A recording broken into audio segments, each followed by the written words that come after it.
कैसे इसमें करें प्रवेश। मन के कुटिल बनाए सुंदर, ऊपर से प्रेमी का वेश। सुंदर, ऊपर से प्रेमी का वेश। पर राधे यह सुनो हमारी, दैन्य भरी अति करुण पुकार। पर राधे यह सुनो हमारी, दैन्य भरी अति करुण पुकार। पड़े एक कोने में जो हम देख सकें रसमय दरबार।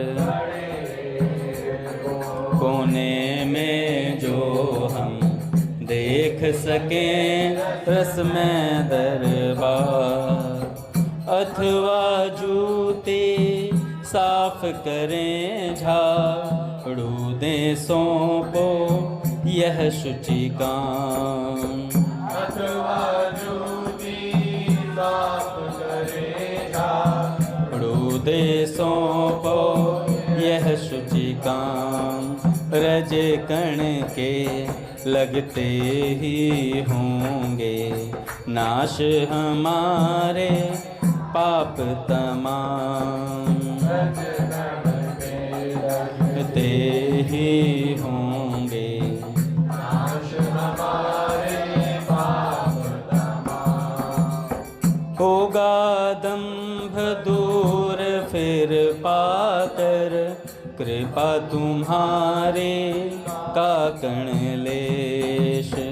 होगा दंभ दूर फिर पाकर, कृपा तुम्हारे काकण लेश। जिससे हम भी हो जाएंगे रहने लायक तव पद देश। हो जाएंगे रहने लायक जैसे तैसे हैं पर स्वामिनी, हैं हम सदा तुम्हारे दास।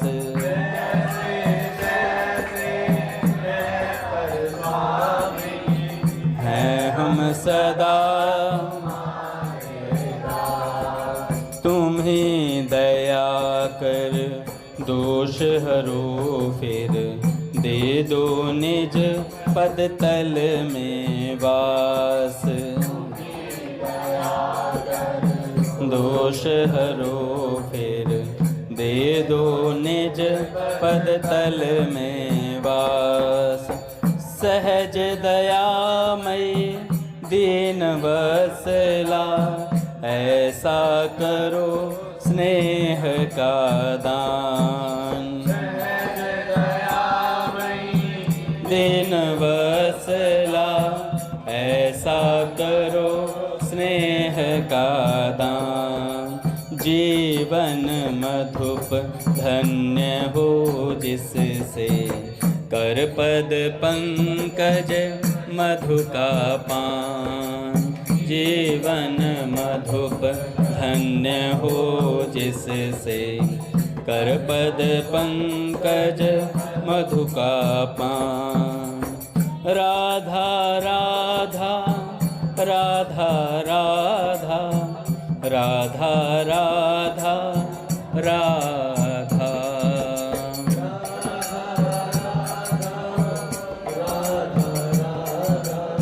राधा राधा राधा राधा राधा राधा राधा राधा राधा राधा राधा राधा राधा राधा राधा। बोलिए भक्तवत्सल भगवान की जय। पूज्य श्री भाई जी महाराज की जय। पूज्य श्री राधा बाबा की जय, पूज्य मैया की जय, अपने प्यारे भैया की जय, पूज्य दादा की जय, भक्तवत्सल भगवान की जय। हरि बोल। बड़े सौभाग्य का क्षण है कि आज भी हमें सत्संग और कीर्तन का परम लाभ प्राप्त हो रहा है। पीयूष प्रभु एक बार इको कम कर दूंगा।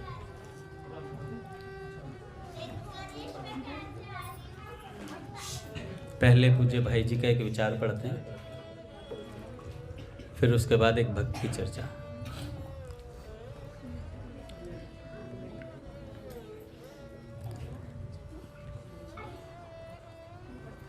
पूज्य भाई जी कहते हैं, बहुत गई थोड़ी रही नारायण अब चेत, काल चिरैया चुग रही निस दिन आयु खेत। दोबारा पढ़ता हूँ। बहुत गई थोड़ी रही नारायण अब चेत, काल चिरैया चुग रही निस दिन आयु खेत। काल करे सो आज कर, आज करे सो अब, पल में परलय होएगी फेर करेगा कब। भैया राम नाम की लूट है, लूट सके तो लूट, फिर पाछे पछताएगा जब प्राण जाएंगे छूट। तेरे भावे जो करे भलो बुरो संसार, नारायण तू बैठ कर अपनो भवन बुहार। ये चौपाई हमने अक्सर सुनी है, पूज्य भैया के मुख से और संतों के मुख से हम सुनते हैं। तो पूज्य भाई जी कहते हैं इस विषय में, देखो सज्जनों उम्र बीत रही है, देखो सज्जनों उम्र बीत रही है, रोज रोज हम मौत के नज़दीक पहुंच रहे हैं। नित्य हम मौत के नज़दीक पहुंच रहे हैं।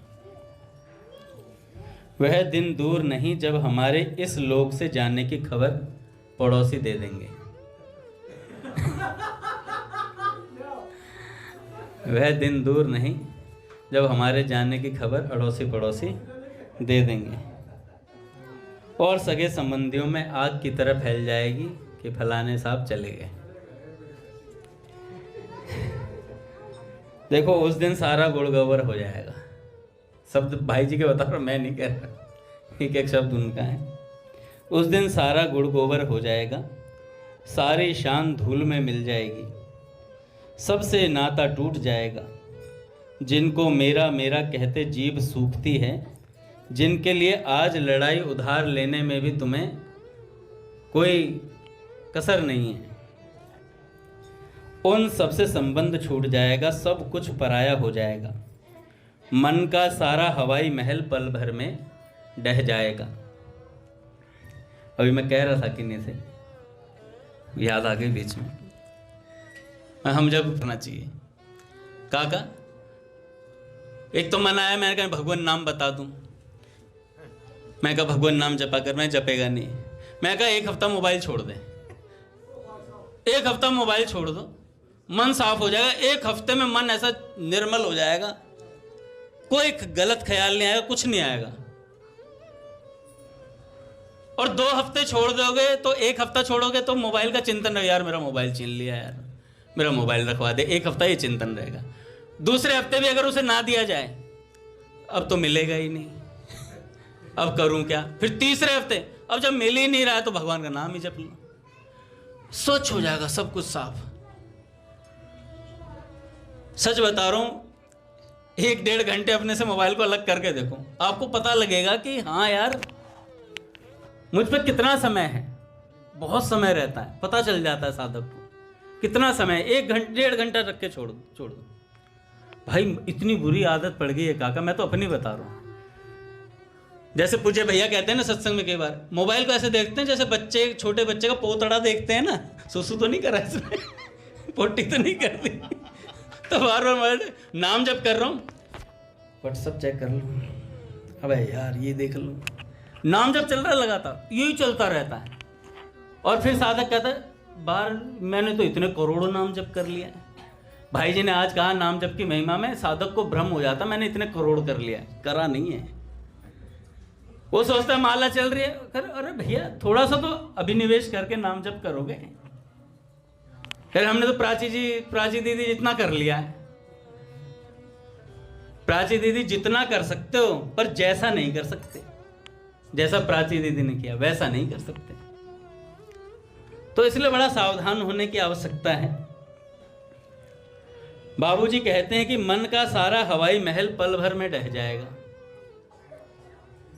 जरा सी हवा से परहेज किया जाता है, सजावट में तनिक सी भी कसर मन में संकोच पैदा नहीं करती।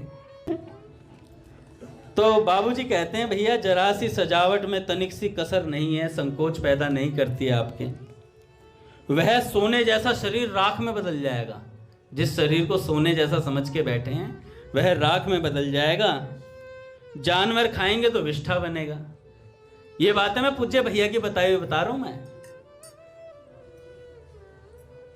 काका एक साधक ने कहा कि यार अंगद जी आप सत्संग बोलते तो मन नहीं लगता। मैंने कहा भाई बात तो मैंने भैया वाली बोली थी आज। कह रहे आपकी बात समझ नहीं आती। मैंने कहा मैं अपना चरित्र तो बोल रहा था, भक्तमाल से बोला था। मेरी बात समझ नहीं आ रही। मैं भक्तमाल का चरित्र था बाबूजी, क्षमा कर दो। भक्तमाल का चरित्र बोलता हूँ, सीधे सीधे स्पष्ट स्पष्ट शब्द। तो ये सोने जैसा शरीर राख में मिल जाएगा। जानवर खा जाएंगे तो विष्ठा बन जाएगा। पूज्य भैया जी ने बताया था एक बार ये भी। और सड़ेगा तो कीड़े पड़ जाएंगे। यह सब बातें सत्य, परम सत्य होने पर भी हम उस दिन की दयनीय दशा को भूलकर याद नहीं करते। यह बड़ी अचरज की बात है। युधिष्ठिर जी महाराज कहते हैं प्रतिदिन जीव मृत्यु के मुख में जा रहे हैं, पर बचे हुए लोग कह रहे हैं कि हम अमर हैं, हम अमर रहना चाहते हैं, हम मरेंगे नहीं। इससे बढ़कर आश्चर्य क्या होगा। अतएव भाई बेखबर मत रहो। उस दिन को याद रखो, सारी शेखी चकनाचूर हो जाएगी। सारी शेखी चकनाचूर हो जाएगी। ये राजमहल, सिंहासन, ऊंची ऊंची इमारतें किसी काम में नहीं आएंगी। बड़े शौक से मकान बनवाया था, फॉल सीलिंग लगी थी, सजावट में धन की नदी बहा दी थी। उस दिन उस प्यारे महल में आपको 2 घड़ी नहीं रखेंगे। और उठाओ भाई उठाओ, सूर्यास्त से पहले निपटाना है। अरे फलाने गोरखपुर से आ रहे हैं, वो दर्शन करेंगे। अरे हो गए दर्शन, तुम फोटो के करा देना। सांझ हो जाएगी, फिर इतनी देर शरीर रखा नहीं जाता। घर वाले फटाफट निपटाओ भाई फटाफट। आधे तो रात को ही फूंक देते हैं। अरे कोई बात नहीं, नदी का किनारा नहीं तो क्या हुआ, नाला तो है। ऐसे ही निपटाओ बस फटाफट, जल्दी जल्दी। कोई नहीं रखता, शरीर से किसी को प्यार नहीं है भाई। इस संसार में कोई शरीर से प्रेम नहीं करता। सब भीतर जो आत्मा है ना, जो परमात्मा स्वरूप से व्याप्त है, उसी से प्रेम करते हैं सब, हैं काका। और मरा हुआ शरीर किसी काम का नहीं होता। बता दो किसी के काम होगा। कल को कृष्ण प्रिय कह देगा अंगद जी गए और अरे उठाओ फटाफट, क्या कर रहे हो। हो सकता है माइक आगे आ जाए तो सत्संग बोलने लग जाए। जल्दी जल्दी करो। तो भैया उस महल में आपको 2 घड़ी के लिए भी रखा नहीं जाएगा। चाहे ये निकुंज महल हो, नारदे निकुंज, यहाँ से भी निपटा दिया है। ये मंदिर में क्यों रख रहे हो, बॉडी फटाफट ले जाओ। घर की सारी मालकी छिन में छिन जाएगी। अभी हम आपको कहते हैं, भाई जी कहते हैं कि अभी हम किसी को कहते हैं कि भाई भगवान का नाम लो, तो एक ही प्रश्न का उत्तर आता है। उसका उत्तर क्या होता है, फुर्सत नहीं है। मरने की भी फुर्सत नहीं है। किसी ने पूछा मरने की फुर्सत है? यम के दूत आएंगे उठा के ले जाएंगे, फुर्सत तो पूछने वाले हैं नहीं। पर याद रखो उस दिन अपने आप फुर्सत मिल जाएगी, कोई बहाना बचेगा नहीं। सारी उछल कूद मिट जाएगी और फिर पछताओगे और कहोगे कि फिर पछताए का होत जब चिड़िया चुग गई। मनुष्य जीवन को भगवान को प्राप्त करने का एकमात्र साधन था, उसे तो यूं ही खो दिया। अब बस रो, तुम्हारी गफलत का यही नतीजा ठीक लगता है मुझे। ऐसा भाई जी ने चेतावनी में लिखा कि अब ये निकाल दिया मनुष्य जीवन, अब कुछ नहीं हो सकता। तो ऐसे ही ये जो चेतावनी की बातें पढ़ते रहना चाहिए। सेठ जी की बहुत सी पुस्तक हैं। भाई जी की पुस्तक नैवेद्य नाम की एक पुस्तक है, बहुत सुंदर पुस्तक है, आप पढ़िएगा। सेठ जी की भी बहुत अच्छी अच्छी पुस्तकें चेतावनी के ऊपर, उन्हें पढ़ना चाहिए। गीता सेवा ऐप है, उसको डाउनलोड करो, खरीदने की भी आवश्यकता नहीं है। इतनी पुस्तकें हैं, जिंदगी खत्म हो सकती है, पुस्तक खत्म नहीं होगी, गारंटी है। इतनी पुस्तकें हैं, आराम से पढ़ सकते हो, सुन सकते हो सत्संग बकायदा, तो आराम से जीवन कट सकता है। रोज 4 लाइन भी पढ़ोगे तो काम हो जाएगा, इतना है मटेरियल। और चाहिए हो तो और बता देना, बहुत पुस्तकें हैं। तो भैया इस जीवन को किस चीज में लगाना चाहिए? भगवान के नाम और सत्संग की चर्चा में लगाना चाहिए। एक बार क्या हुआ काका, एक भक्त हुए सनम साहब, बहुत सुंदर चरित्र लगता। कुछ चरित्र ऐसे हैं जो मुस्लिम भक्तों के, जो जैसे दादर रहमान हो गए, सनम साहब हो गए, और भी 3-4 ऐसे भक्त हैं जिनको बड़ा प्यारा लगता है उनका चरित्र। क्यों प्यारा लगता है? क्योंकि भगवान से प्रेम करते हैं। भक्त हुए सनम साहब, ये सरस माधुरी जी के शिष्य हुए। इनका जो नाम था, मुस्लिम घर से थे तो नाम था मोहम्मद याकूब। इनके पिता एक बड़े डॉक्टर थे अजमेर में, बड़े चिकित्सक थे, समझ लो हेड ऑफ द डिपार्टमेंट ही थे उस समय वहां पर। अलवर 1883 की बात है। अब इतने बड़े डॉक्टर के लड़के हैं तो पिता क्या चाहेगा? डॉक्टर का बेटा डॉक्टर बने। तो इनके पिताजी ने सोचा कि इन्हें अच्छे से पढ़ाई करवाओ, तो वाकई में बहुत अच्छी पढ़ाई करवाई और चाहा कि ये भी एक अच्छे डॉक्टर बने। पर भैया जिनका चित्त भगवान ने पकड़ लिया होता है कि मोर तो चिते चिताए आते हैं, मोर के पंखों पर कोई कलाकारी करने की आवश्यकता नहीं पड़ती। तो ऐसे ही इनका चित्त जो था, भगवान ने कैसे न कैसे पकड़ा था। कैसे पकड़ा था ये भी बताता हूं। ये अपना पढ़ाई करते थे, इनके पिता अजमेर में अपना नौकरी करते, ये अपनी माता जी के पास रहते थे। इनके पिता अजमेर चले जाते और ये अलवर में रहते थे अपनी माता जी के साथ। इनकी माता जी थी तो मुस्लिम परिवार से, पर वो रामचरितमानस का पाठ किया करती थी। शुरू से ही इन्हें रामचरितमानस बहुत अच्छी लगती थी और रामचरितमानस का पाठ किया करती थी निरंतर। इतना अच्छा अभ्यास था, पर इनके जो पतिदेव थे ना, उन्हें अच्छा नहीं लगता था। इसलिए क्या करती, सैटरडे संडे जब वो आते थे तब नहीं करती थी, बाकी दिनों में करती थी। तो निरंतर ऐसा अभ्यास चलता रहा इनका। अब रामचरितमानस कोई पढ़े, प्रभु के चरित्र को कोई पढ़े और उसे भगवत प्रेम ना जागृत हो, ऐसा हो नहीं सकता। वो गोस्वामी जी कहते हैं, हिये फूटे हूं नयन, जरे हूं सो तन के ही काम। कि भैया जिसे राम जी के गुणों से, राम जी के बातों से प्रेम नहीं है, भैया नाम से प्रेम नहीं है, उसके नेत्र फूट जाएं, हैं? उन नेत्रों का क्या काम है? और जो चित्त द्रवित नहीं होता भगवद गुणानुवाद को सुन करके, वो तो पत्थर के समान है। तो भैया रामचरितमानस पढ़ते पढ़ते उनके माताजी के हृदय में भगवत प्रेम का उदय हुआ। पट खोलेंगे महाराज। श्री राम जय राम जय जय राम,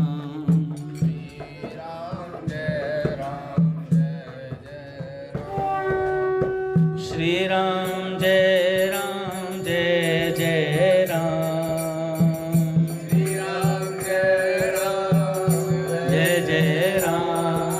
श्री राम जय राम जय जय राम,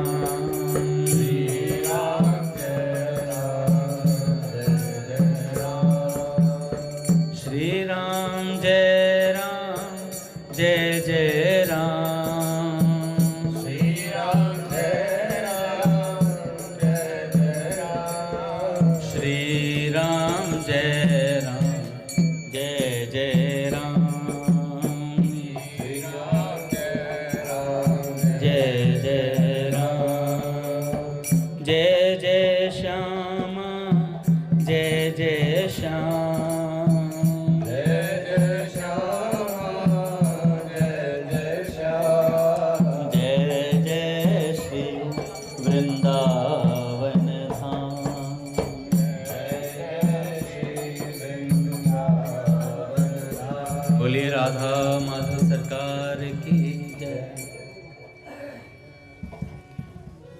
गुरुदेव भगवान की जय। तो भैया जो सनम साहब थे,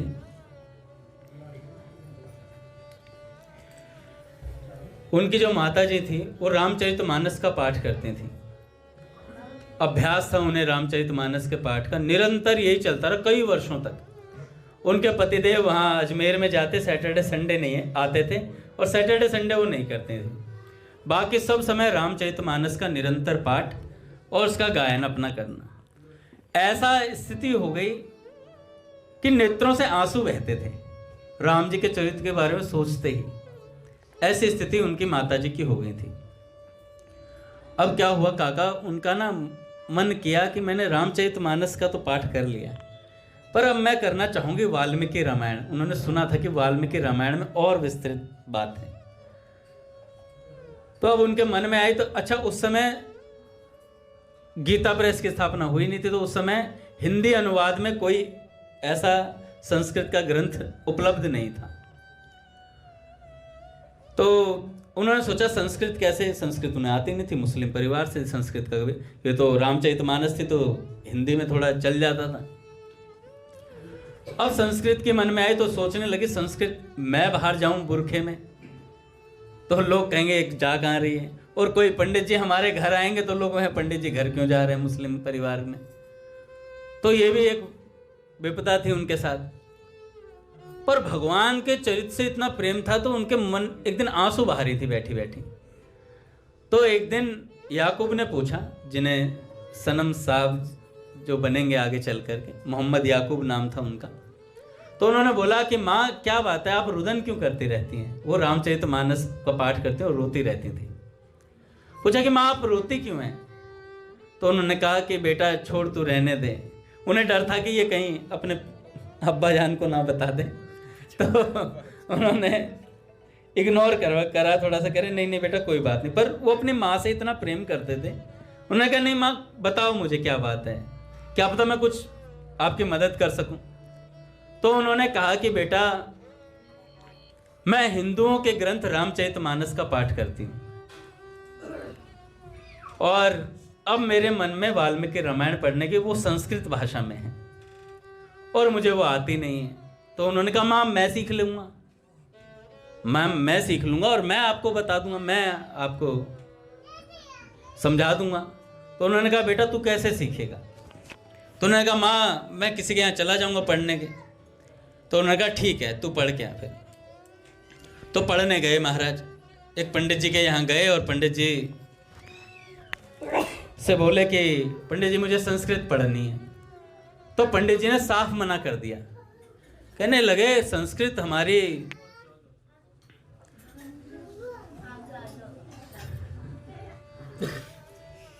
हमारी मेन भाषा है और उसको हम लोग ऐसे नहीं पढ़ाते हैं। पंडित जी ने मना कर दिया। पंडित जी ने मना किया तो उन्होंने कहा क्यों आप पढ़ाने से मना। कह रहे आप लोग नॉन वेज खाने वाले, मांस सब कुछ खाते हो आप लोग, तो आप हमारी संस्कृत को मत पढ़ो, हमारी हिंदुओं की भाषा इसको मत पढ़ो।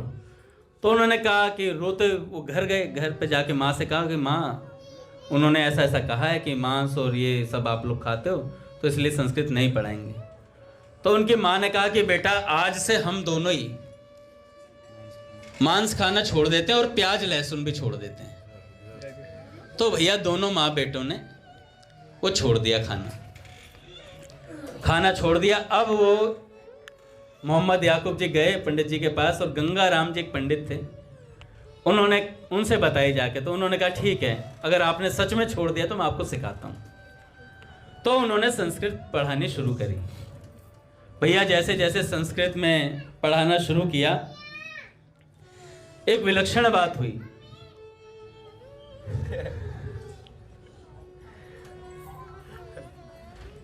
वो बच्चा है, बच्चा खेलता रहेगा, हमारा ध्यान इधर रहना चाहिए। तो क्या हुआ भैया, वो याकूब पढ़ने के लिए गया और गया तो संस्कृत पढ़ी। संस्कृत पढ़ने के बाद उन्होंने शुरू किया, तो जैसे जैसे श्लोकों का अर्थ और संस्कृत समझनी शुरू हुई तो पंडित जी ने भैया वाल्मीकि रामायण पढ़ाई पहले। सारी संस्कृत समझ में आने लगी और एक एक चीज का अर्थ समझ में आने लगा। जाते और फिर माँ को बताते, नित्य का उनका एक क्रम बन गया। ऐसा अभ्यास हो गया कि भगवत चरित्र में रमण करने लगे, माँ भी और बेटा भी। वाल्मीकि रामायण समाप्त हुई तो जो गंगाराम पंडित थे उन्होंने कहा, अब तुमने पढ़ तो लिए वाल्मीकि रामायण संस्कृत में, एक ग्रंथ और है श्रीमद् भागवतम, वो और पढ़ दो बस। तो उन्होंने कहा ठीक है पढ़ लेते हैं, उनका क्या जा रहा था। उन्होंने पढ़ना शुरू करा। अब श्रीमद् भागवतम पढ़ी और जैसे जैसे पढ़ते गए भैया भगवत चरित्र में जब प्रवेश किया तो रास पंचाध्याय पर पहुंचे। रास पंचाध्याय का उन्होंने एक बार पाठ किया तो और अर्थ सहित कहने लगे, यार ये हिंदू देवताओं के श्री कृष्ण और राधा की कुछ अद्भुत चीज है, कुछ आकर्षण सा है इनमें। उन्हें बड़ा अच्छा लगा, इतना अच्छा लगा कि उन्होंने रास पंचाध्याय का नित्य पाठ करना शुरू कर दिया। नेत्रों से आंसू बहते, कहते ये श्री कृष्ण और का प्रेम कैसा अद्भुत प्रेम है इस लड़के का, ये जो राजकुमार है हिंदुओं के, ऐसे मन में कल्पना करते। पर कह रहे मिठास बहुत है इन बातों में, बहुत मीठा लगता है। तो रास पंचाध्याय का उन्होंने निरंतर पाठ करना प्रारंभ किया। करते करते करते महाराज पहले तो सिर्फ ऐसे ही सीखने गए थे और अब राधा माधव उनके चित्त में अटक गए। अब उन्हें भगवान से प्रेम हो गया। माँ उधर रामचरितमानस में वाल्मीकि रामायण में रम गई और इधर ये भागवत जी में गोपी गीत में अटक गए, रास पंचाध्याय में फंस गए। भैया यहाँ पर आने का रास्ता है, जाने का रास्ता नहीं। एक बड़ा सुंदर कोई कह तो वृंदावन कोई आ तो जाए। उन्होंने कहा कि भैया आगरा के पागल खाने से तो फिर भी लौट कर आ सकता है, लेकिन वृंदावन में कोई चला गया तो फिर वो लौट कर नहीं आता है कि मैं जाए वृंदावन फिर लौट ना आई हूँ। एक बार वृंदावन जाऊं और लौट कर ना आऊं। वो कैसा जाना होता है, वो हमारे पूज्य भैया जैसा जाना होता है, जिसमें एक बार चित्त गया तो फिर उस ब्रज से बाहर नहीं निकलता। किसी से भी बात करते हैं तो उस ब्रज में ही रमण करते रहते हैं। आज उषा दीदी का चरित्र पढ़ रहा था तो उषा दीदी 4 जनों से बात करती थी, तो तब भी लिखा उन्होंने कि मैं एक समय पर 4 जनों से बात करती हूँ और कक्षा में पढ़ाती भी थी, तब भी मेरा चित्त उन लीलाओं में रहता था। और जिन लेखक ने वो लिखा उन्होंने कहा कि ये तो हमने प्रत्यक्ष नेत्रों से देखा है इस घटना को, कि सबसे बात कर रही है और एक तरफ अलग चित्त अलग लगा रहता था उनका। तो ऐसी स्थिति हो जाती है जब भगवान से प्रेम हो जाता है तो नाट्य तौर पर सबसे व्यवहार चलता है, पर भीतर कहीं और होता है साधक। भगवान बड़ी अद्भुत लीलाएं करते हैं। एक भक्त से अभी एक भक्त ने बताया, कृपा करी मुझ पर। उन्होंने कहा कि मैं सेवा देने के लिए आया राधा माधव जी की, तो मैंने लाइट नहीं जलाई और पट खोल करके अंदर घुस गया और माधव को देखा तो माधव नेत्र बार बार हिलाने शुरू करे, भौएं हिलानी शुरू करी और ऐसी अटखेलियां कर रहे, नेत्रों को घुमा रहे हैं बार बार। मैंने कहा बड़ा सौभाग्य है भैया, मैं तो कई बार सेवा देता हूँ, घूरता रहता हूँ, कुछ तो हिले, उंगली हिला दो प्रभु, भाई बांसुरी हिला दो, अब ना मोर पीछे गिरा दो, मैं कम से कम ये तो कहने लायक हो जाऊंगा, मेरे पास एक अनुभव है। तो ऐसी घटनाएं घटती रहती हैं महाराज। ऐसे मंदिर में बहुत से साधक हैं, अच्छा मेरे जैसे जलते रहते हैं और हमारे साथ कुछ घट नहीं रहा। अरे भजन बढ़ नहीं रहा तो कुछ घटेगा कहां से? अंगद दास भजन बढ़ाओ, वजन बढ़ रहा, भजन नहीं बढ़ रहा है। तो ये घटता किसके साथ है? जिसका चित्त वाकई में सेवा में रमण करता है, जो वाकई में भगवान से प्रेम करता है, जो वाकई में प्रभु के शरणागत है। तो भैया राधा माधव याकूब जी के चित्त पर अटक गए और ऐसा उनका मन हो गया, नित्य रास पंचाध्याय का पाठ करते और निरंतर महाराज एक दिन बैठे बैठे भागवत जी का अंतिम श्लोक पढ़ा, जो हम सब लोग पढ़ते हैं, नाम संकीर्तनम यस्य सर्व पाप प्रणाशन प्रणमामो दुःखशमनस् तम नमामि हरि प्रणव। तो भैया उनके ये चित्त पर लगा सीधा श्लोक जाकर के, भैया नाम संकीर्तन से सब कुछ, जितने पाप किए हो सब शमन हो जाते हैं। उन्होंने जैसे ही श्लोक को पढ़ा और महाराज उस दिन से उन्होंने भगवान के नाम को पकड़ लिया, उस दिन से नाम संकीर्तन को पकड़ लिया। पूज्य बाबा कहते हैं ये श्लोक हमने हजारों बार पढ़ा होगा। बाबा कहते हैं, पूज्य राधा बाबा आस्तिकता के आधारशिला में, कि यह श्लोक हमने हजारों बार पढ़ा होगा भागवत जी में, पर एक बार भी पूर्ण विश्वास नहीं कर पाए अभी तक। अगर विश्वास कर लिया होता तो तत्काल काम हो गया होता कि नाम संकीर्तनम यस्य सर्व पाप प्रणाशनम, कि नाम संकीर्तन से सब पापों का शमन हो जाता है। प्रभु जगत बंधु जी कहते हैं, उनका चरित्र भी अद्भुत है, कभी सुनाऊंगा। नाम जापक संत हुए महाराज, नाम की क्या निष्ठा है उनकी। तो वो कहते हैं इस बारे में, कहते हैं कि नाम जब से भी नाम संकीर्तन श्रेष्ठ है, नाम जब से भी नाम संकीर्तन श्रेष्ठ है। उन्होंने कहा जो जीव भगवान नाम ले नहीं सकते उनको भी भगवान का संकीर्तन तार देता है, इसलिए इसकी श्रेष्ठता अधिक है। और नाम जप में तो फिर भी संख्या का कुछ नियम रहता है, लेकिन नाम संकीर्तन में संख्या की गरज नहीं है, जितना मर्जी करो, जितना मर्जी नाचो। तो नाम संकीर्तन उन्होंने और भी श्रेष्ठ बताया। अब याकूब जी इस नाम संकीर्तन में लग गए। मन में हुआ नाम जप ही करना है, बस केवल नाम जप करना है। जहां वो काम पर जाते थे वहां पर एक सज्जन थे, भगवान दास जी भार्गव, वो एक वैष्णव थे। और उस कार्यालय में जब वो काम करने जाते याकूब जी, तो वहीं पर वो भगवान दास जी भार्गव क्या करते हैं, तिलक लगा के आते थे और माला झोली लेकर के आते थे। तो उन्होंने जाकर के पूछा उनसे, याकूब जी ने उनसे जाकर के कहा कि भैया मैं भजन करना चाहता हूं। अच्छा, भार्गव जी ने जैसे ही सुना कि भाई मुस्लिम शख्स कह रहा है कि मैं भजन करना चाहता हूं, तो उन्होंने कहा कि सच में? तो उन्होंने कहा हाँ मैं सच में भजन करना चाहता हूं। और उन्होंने कहा ये जो माला झोली है ये बिना गुरु के नहीं मिलती क्या? कह रहे नहीं नहीं, जप सकते हो आप, कोई भी नाम जप सकते हो, नाम जप सकते हो।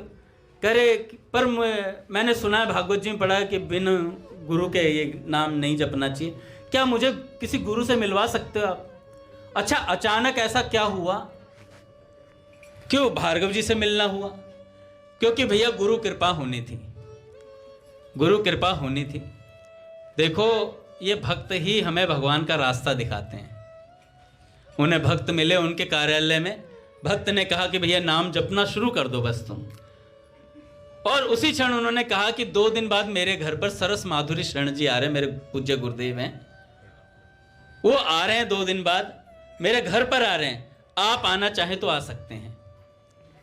अब मोहम्मद याकूब जी को उन्होंने, नाम जब तो करते ही थे, तो उन्होंने सोचा कि भैया अब संत से मिलना है तो संत से मिलने के लिए उनके घर जाना पड़ेगा।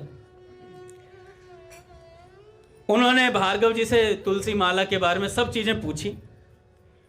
और महाराज जी कह रहे थे इसमें कि हम हिंदू तो फिर भी एक बार को घबरा जाते हैं माला झोली और तिलक लगाने में, लेकिन ये याकूब जी ने जिस दिन से सुना ना तुलसी माला पहननी चाहिए एक भक्त को, उसी दिन से धारण कर ली, तिलक लगाना शुरू कर दिया। महाराज आगे चल के तो धोती और बगलबंदी पहनने लग गए थे। अगल बगल वाले पड़ोसी जो मुस्लिम लोग थे वो चिढ़ते थे बहुत ज्यादा, मारने का भी प्रयास हुआ इन्हें। पर इन्होंने जैसे ही शुरू किया और महाराज तुलसी जी के बारे में सुना, पहनना शुरू कर दिया। 2 दिन बाद भार्गव जी ने इन्हें न्योता दिया कि मेरे घर आना, सरस माधुरी शरण जी मेरे पूज्य गुरुदेव पधारने वाले हैं, तो आप आइएगा, दर्शन होगा आपको। अब ये याकूब जी गए और जा करके, पहले तो मन में बहुत संकोच था, यार मैं कैसे जाऊंगा घर पे, क्या होगा क्या नहीं होगा, लेकिन अब जब न्योता था तो चले गए। तो ऐसा नहीं कि चीर फाड़ करके बिल्कुल आगे आके बैठ गए हूं जैसे कई होता है कि वहां से आए और यहीं बैठना भैया के चरणों में। अगर जगह खाली है तो निश्चित आप बैठ जाएं, आकर के स्पेस मांगते हुए आएँ और बैठ जाएं। अगर जगह खाली नहीं है तो जहाँ जगह मिले वहीं बैठ जाना चाहिए, ऐसा मैंने सुना है संतों से। एक और संत थे, मेरे को ब्रज के भक्त का याद आ रहा है, बड़ा सुंदर था वो, कभी फिर सुनाऊंगा। एक माता जी थी, बहुत गहने वहने पहन के आती थी, बहुत ज़्यादा आभूषणों से लद के आती थी कथा सुनने। तो उनके एक संत ने धमकाया था, वो पद भी सुनाऊंगा, एक भी शब्द मिस नहीं करूंगा पूरे शब्दों से ही सुनाऊंगा क्योंकि ये बातें हमारे जानने की होती हैं कि सत्संग में किस प्रकार प्रवेश करना चाहिए, कैसे। जहाँ जगह मिले वहीं बैठ जाएं, जगह हो तो निश्चित आगे आना चाहिए। अब ये नहीं पूरा माहौल खाली पड़ा है, वो सीढ़ियों के ऊपर दीदी के पास चढ़ गया साधक, उधर चले गए दीदी वहीं बैठेंगे, दीदी गर्मी बहुत हो रही है, एसी चला हुआ है, ममटी पे बैठ के जाके कल तो जगह खाली हो तो निश्चित आए, जगह खाली ना हो तो जहां जगह मिले वहीं बैठ जाएं। तो याकूब जी जो थे वो गए और जा करके उन्होंने देखा कि सामने, तो भीतर तो गए नहीं, वो दरवाजे पर ही चप्पलों में बैठ गए, जैसे गोस्वामी तुलसीदास जी महाराज का एक आता है चरित्र उसमें। तो जाकर के याकूब जी वहां बैठे और जाकर के चुपचाप एक बार दर्शन किया सरस माधुरी जी का, और वहीं बैठ करके घुटनों में मुंह दे करके चुपचाप बैठे रहे। अब जो भगवान दास वो भार्गव जी थे, उन्होंने सोचा कि हो सकता है कि हिंदू लोग यहाँ ज़्यादा हैं तो इसलिए उन्हें आने में संकोच हुआ हो। तो वो जब जाने लगे तो उन्होंने देखा कि आए नहीं सनम साहब जी, वो क्या ना याकूब जी आए नहीं। तो जा करके देखा तो चप्पलों में बैठे हैं और वहीं रुदन करे जा रहे हैं। तो उन्होंने पूछा कि भाई आते क्यों नहीं, आप अंदर नहीं आए? आओ। महाराज सरस माधुरी जी स्वयं आए उठ करके, सरस माधुरी जी स्वयं आए, और जैसे ही उन्होंने देखा तो महाराज चरणों में गिर गए। सरस माधुरी जी ने याकूब जी को गले से लगा लिया, और हमेशा जब उन्हें दीक्षा दी तो उनका नाम रखा श्यामा शरण जी, पर इस नाम से संबोधन नहीं करते थे सरस माधुरी जी, उन्हें हमेशा सनम साहब कहा करते थे, सनम साहब बोला करते थे। अच्छा, इसका कहीं लिखा भी नहीं है कहीं पर पे कि ये ऐसा क्यों कहा करते, तो गुरुजी जाने और चेला जाने, क्या बात थी आपस में, हमेशा सनम साहब कहा करते थे। जब बहुत आगे जीवन में इन्होंने साधना करी सनम साहब जी ने, श्यामा शरण जी ने, तब इन्होंने अपने शिष्यों से कहा था कि जब मैं उस दिन भगवान दास भार्गव जी के घर पे गया तो जैसे ही मैं दरवाजे पर पहुंचा तो मैंने वहां से जब गुरुदेव का दर्शन किया सरस माधुरी जी का, तो मुझे सरस माधुरी जी दिखाई नहीं दिए थे। मैं भागवत जी का पाठ करता था, भागवत जी में सुखदेव जी का चरित्र है, चित्र है उसमें। आपने देखो गीता भवन 1 नंबर घाट पे जो नीचे राम नाम स्तंभ है उसके नीचे बना हुआ है, वही भागवत जी में छपा हुआ था। तो उसको देखा तो वहां पर उन्हें सुखदेव जी महाराज दिखाई दिए थे सरस माधुरी जी की जगह, इसलिए वो वहां रोने लग गए थे उसी समय, वहीं बैठ गए चप्पलों में और वहीं रोने लगे, कह रहे मुझे सुखदेव जी महाराज का दर्शन हुआ था वहां पर। तो ऐसे ही सरस माधुरी जी से इनकी दीक्षा हुई, और 1911 में इनकी दीक्षा हुई थी। नाम पड़ा श्यामा शरण जी, गुरु जी सनम साहब कहते। इसके बाद गुरु जी चले गए जयपुर, क्योंकि उनका मेन स्थान जयपुर ही है सरस माधुरी शरण जी का। आज भी वो आश्रम है, और उस आश्रम में बाकी सब चारों तरफ से पक्का कर दिया है, लेकिन जहाँ पर संत बैठा करते थे, संत आया करते थे दर्शन करने के लिए सरस माधुरी जी का, वहाँ पे अभी भी वो रेती पड़ा है, कच्चा ही है, उसे पक्का नहीं करवाया, क्योंकि वो चरण रज जो है ना वो कई संतों की चरण रज है। आज भी वैसे का वैसा ही है वो आश्रम, महाराज जी बता रहे थे, आज भी वो आश्रम वैसे का वैसा ही। बहुत संतों ने, बिंदु जी महाराज, लोग कोई इतने संत आए। अब इससे क्या हुआ, सरस माधुरी जी से जब मिले तो अब जब से गुरु से मिल रहे हैं ना, उसके बाद तो महाराज बगलबंदी पहनना शुरू कर दिया, पूरा वैष्णव वेश धारण कर लिया, मुस्लिम वेश को कुछ भी नहीं रहा उनके पास। घर पे भी रहते तो धोती और उसमें तिलक लगाते, कंठी पहनते और माला हाथ में रखते, सब चीजें उन्होंने वैष्णव वाली शुरू कर दी। बहुत लोग चिढ़ते थे, कई तो मौलवी उन्हें समझाने आए, पर समझाएं किसे कोई दीवाना कहता है, कोई पागल समझता है। ऐसी स्थिति हो गई उनकी तो। और भैया मस्ती में रहते निरंतर। मौलवी साहब आके थक गए, किसी की समझ में कुछ नहीं आया, उन्होंने समझना नहीं चाहा। उसके बाद क्या हुआ, उन्होंने चिढ़ के मारे इन्हें मारने की प्लानिंग कर ली कि इनको जान से मारा जाएगा। मारने के लिए जब गए तो जिस घर में रहते थे उस घर में मारने के लिए गए तो 4-5 जने थे, मंत्रणा बनाई थी। तो उनमें से एक जब ये मारने के लिए जगह पर पहुंचे तो उनमें से ही 5 में से एक घर से वापस आता हुआ मिला। उसने कहा कहां जा रहे हो? कह रहे अरे मारने जा। अरे मैं कर आया काम, खत्म हो गए, वो खत्म हो गए, कर दिया काम उनका तमाम। अरे अच्छा हो गया काम? करे हाँ। अरे अच्छा ऐसा। अगले दिन महाराज जब ये बात उनको पता चली, सनम साहब कह रहे और कौन हो सकता है, हमारा यार होगा हमें बचाने के लिए, वही आया होगा उनका ही गुप्तचर बन करके। तब ऐसी बात बोले तो उन्होंने कहा ठीक है भाई। नहीं मारा नहीं था उन्होंने कहा था वो चले गए यहां से छोड़ कर चले गए हैं। तो बाद में उन्हें पता चला कि भाई वो छोड़ के तो कहीं और चले गए। सनम साहब ने कहा हमारे यार ने बचाया हमें। ऐसा प्रेम हो गया महाराज, भगवान से प्रेम था ही। उनकी माताजी का देहांत हुआ तो पिताजी उन्हें अपने साथ ले गए। अब क्या हुआ, अब जयपुर आना जाना लगा रहता था, ब्रज में आना जाना हो गया। धीरे धीरे वृंदावन, कोई भैया श्याम सुंदर का प्रेमी हो, सखी हो, श्याम रंग रंगी, और फिर वो वृंदावन से अधूरा रह जाए, ऐसा हो नहीं सकता। अब भैया ये सत्संग भी कराने लगे धीरे धीरे। सत्संग ऐसा कराते, महाराज जी बताते कि उस समय के लोगों ने जिन्होंने सुना है ना, उन्होंने कहा कि अद्भुत सत्संग कराया करते थे सनम साहब। एक साल में एक ही उत्सव मनाते थे बस, वो था राधाष्टमी। एक ही उत्सव मनाते थे राधाष्टमी। और उस पर भी क्या करते, घाघरा पहन लेते, सिर पर चुनरी ओढ़ लेते और खूब नाचा करते थे श्री जी के उसमें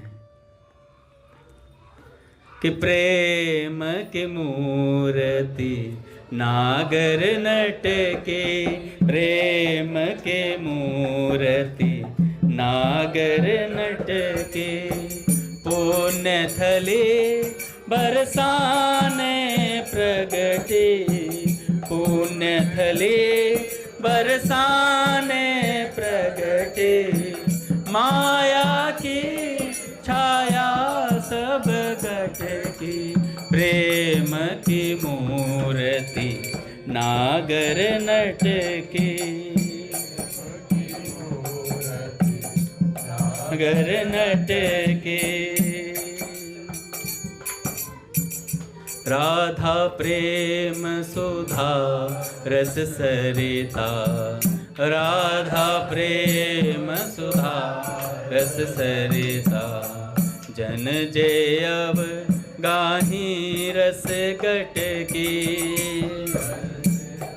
गाही रस घट की, चले अबाध अमीय रस धारा, चले अबाध अमीय रस धारा, हरि की ओर के तुम नहीं अटके, हरि की ओर नहीं अटके, प्रेम की मूर्ति नागर नट की, नागर नट। तो राधाष्टमी पे खूब नाचते थे।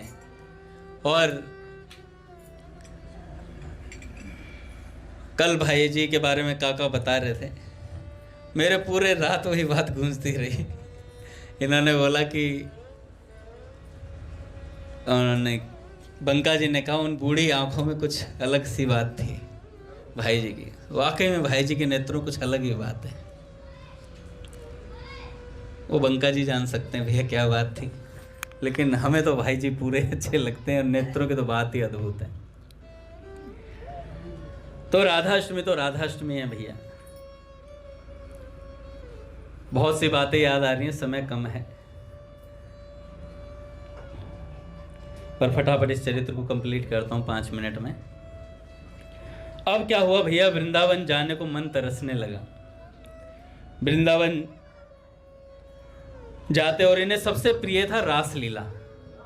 रासलीलाओं को जब भी देखते तो इनका चित्त यहाँ नहीं रहता था, वहाँ चला जाता था। बहुत अद्भुत रहता था। पद गाने लगे, रास अति प्रिय थाई। और आप देखोगे कि बहुत से पद इनके रचित रासलीलाओं में भी गाए जाते हैं। सरस माधुरी जी के तो पद वैसे भी गाए जाते हैं। और जिन पदों को ये लिखते थे उन पर रास भी करवाया करते थे। एक दिन क्या हुआ, एक लीला घटित हुई इनके साथ। एक बार ये वृंदावन गए इत्र लेकर के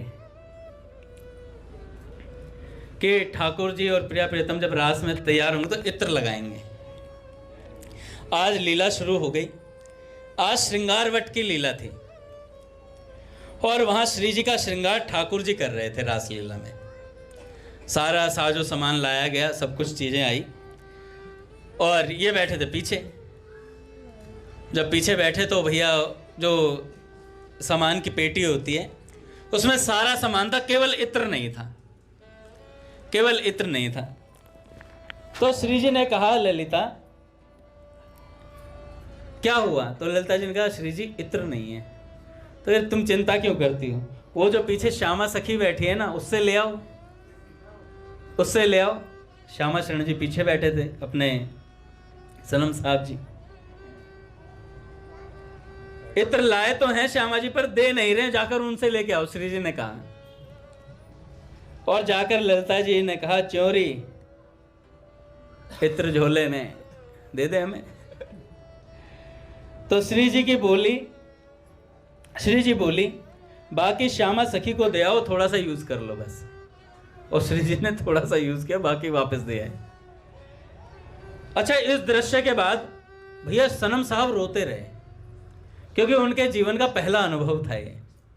रास लीला में वो इत्र लाए और पता चल गया उन्हें, तो इस बात का ये पहला अनुभव था और रोने लग गए महाराज। अब श्यामा शाम के लिए रोते रहते। अब अजमेर छोड़कर वृंदावन आ गए।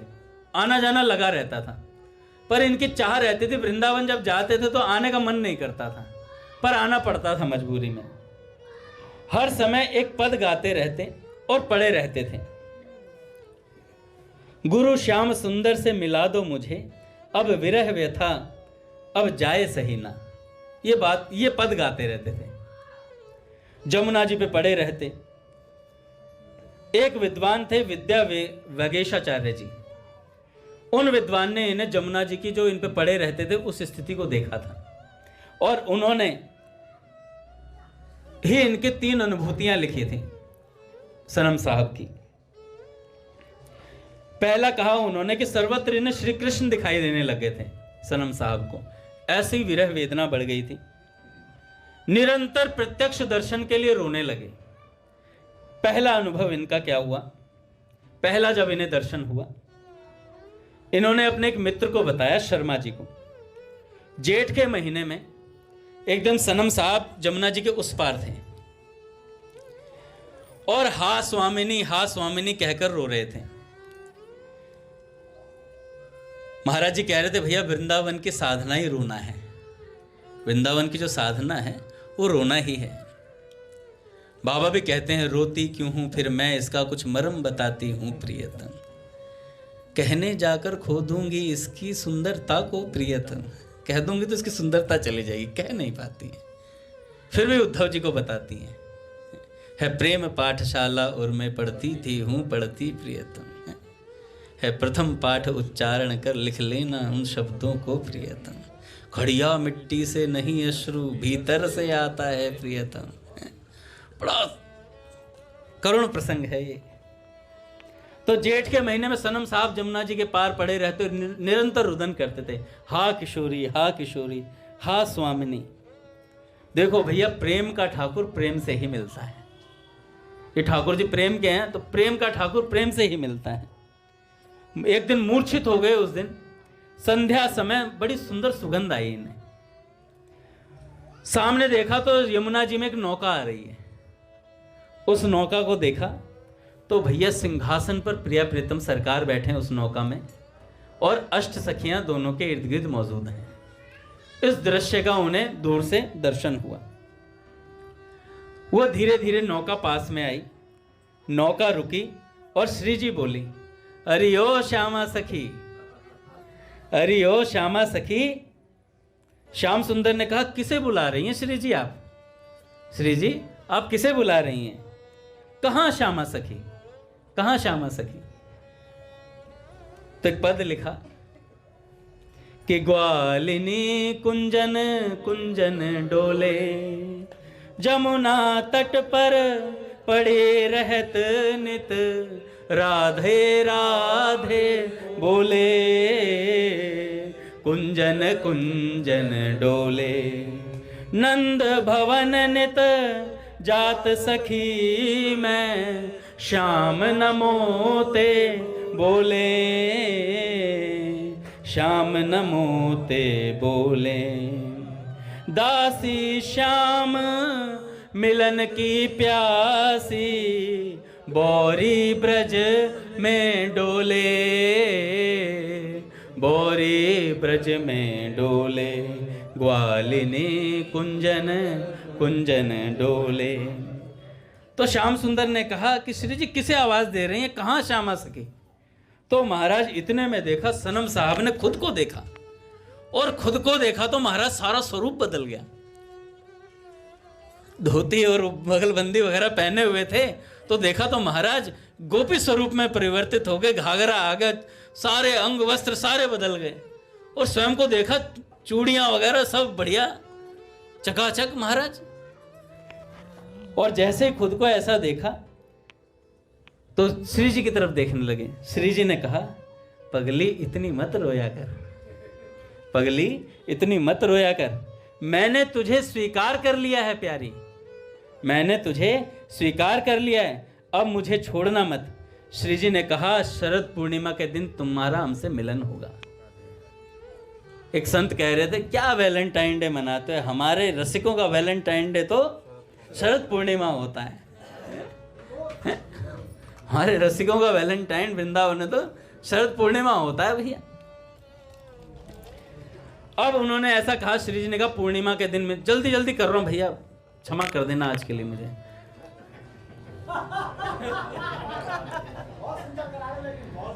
नौका चली गई उस समय। हाँ नहीं, सिलेबस पूरा होगा प्रभु। शरद पूर्णिमा के दिन आपसे मिलन होगा, श्री जी ने कहा ऐसा। नौका चली गई, वापस वो रूप भी चला गया। कुछ बोले नहीं और रोने लगे निरंतर। हमारे वाटिका में जयराम दादा हैं, तो भैया वो उनको रुक्मणी बाई जी ने बोला तो क्या बोला था काका? जनेऊ धारण करवाया था, जनेऊ उतार। बाई ने कहा कि ये क्यों धारण करे, तो पुरुषों का वो है। हाँ, तो बाई ने बोला, रुक्मणी बाई जी ने बोला, भाई ये जनेऊ धारण कर रखा है, ये तो पुरुषों का वो है पहनने का। भैया बाई ने बोला तो उन्होंने उतार भी दिया सहज तक। महाराज जी कह रहे थे कि भैया उतारना नहीं चाहिए वैसे, लेकिन उनकी स्थिति अलग थी। आज भी 3 लाख नाम जप करते हैं और कोई पहचान नहीं सकता ये जयराम दादा है। बाई ने उनका हाथ पकड़ा था, तो तुरंत वो और बाई ने जैसे उनको हाथ पकड़ा तो स्पर्श किया तो भाई पूरा गोपी स्वरूप हो गए जयराम दादा, पूरा गोपी स्वरूप हो गए। तो जयराम दादा रोने लगे, कहने लगे, भाई मैं कैसे मुंह दिखाऊंगा, सब पुरुषों में मेरी बेइज्जती हो जाएगी, ये स्त्री बन गए, तो मेरे को तो वापस ही उसी रूप में कर दो। तो जयराम दादा को वापस उसी रूप में करा महाराज। ऐसे अद्भुत चमत्कार वाटिका में होते रहते। घनश्याम दास ठाकुर जी बाबा परिक्रमा लगवा रहे हैं गिरिराज जी की। परिक्रमा लगाते लगाते बाबा ने कहा, ठाकुर तुम्हें कुछ दिखाई दे रहा है? तो घनश्याम दास ठाकुर जी ने कहा, क्या बाबा?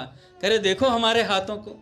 जैसे बाबा के हाथ देखे तो महाराज हाथों में चूड़ियां, और ऊपर देखते चले गए, पकड़ रखा था ऐसा। तो जैसे हाथ को देखा तो पूरा हाथ, और महाराज फिर रूप को देखा, बाबा तो नीली साड़ी जय राधे, वृषभानु दुलारी जय राधे, जय राधे जय राधे, जय राधे जय जय राधे। और महाराज उसके बाद जैसे ठाकुर जी ने खुद को देखा तो भैया वो श्री कृष्ण में बदल गए पूरे के पूरे, उनका स्वरूप वैसा हो गया। तो ये संतों की अद्भुत महिमा है महाराज। तो सनम साहब से कहा श्री जी ने कि पूर्णिमा के दिन आपसे मिलन होगा। नौका चली गई, वो रूप भी वापस चला गया। अब भैया 1945 सन की बात है, वंशी वट पर रासलीला थी। रासलीला करवा रहे थे रामधनी जी, एक रासलीला के आचार्य हुए और बुलाया और अंतिम पद गाए। क्या पद था वो? अनुपम माधुरी जोड़ी हमारे श्याम श्यामा की, अनुपम माधुरी जोड़ी हमारे श्याम श्यामा की, रसीली मद भरी अखियां हमारे श्याम श्यामा की, रसीली मद भरी अखियां हमारे श्याम श्यामा की। भैया इस पद को गाते गाते जब सनम साहब जी आए दर्शन करने के लिए प्रिया प्रियतम के, और महाराज सखी श्यामा को हो दर्शन, दया हो श्याम श्यामा की, ये आखिरी लाइन थी उनकी। और ऐसा कह करके जो रास बिहारी ठाकुर और श्री जी बने हुए थे ना, उनके चरणों में माथा टेक दिया, माथा टेका और महाराज वहीं प्राण न्यौछावर कर दिए। ये आखिरी दर्शन था सब रसिकों का उनका, कि सनम साहब आए और प्रिया प्रीतम के चरणों में माथा टेका और वहीं अपने प्राणों को न्यौछावर। कई देर तक तो भावुक जितने रसिक संत थे ना, वो सोच रहे भी प्रणाम ही कर रहे हैं, उसी मुद्रा में लेटे रहे थे कई देर तक। ऐसे दर्शन हुए महाराज। श्री जी ने उन्हें अपना लिया, स्वीकार कर लिया और अपनी नित्य लीलाओं में प्रवेश दे दिया। बोलिए भक्त और भगवान की। महाराज आरती करते हैं, समय बहुत हो गया है।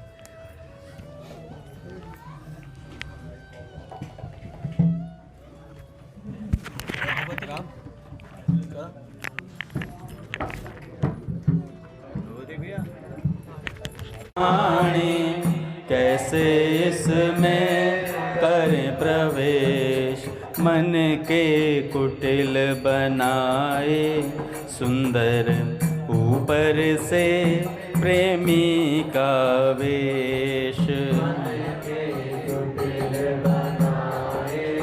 सुंदर ऊपर से प्रेमी का वेश, पर राधे यह सुनो हमारी, दैन्य भरी अति करुण पुकार। पर राधे यह सुनो हमारी, दैन्य भरी अति करुण पुकार।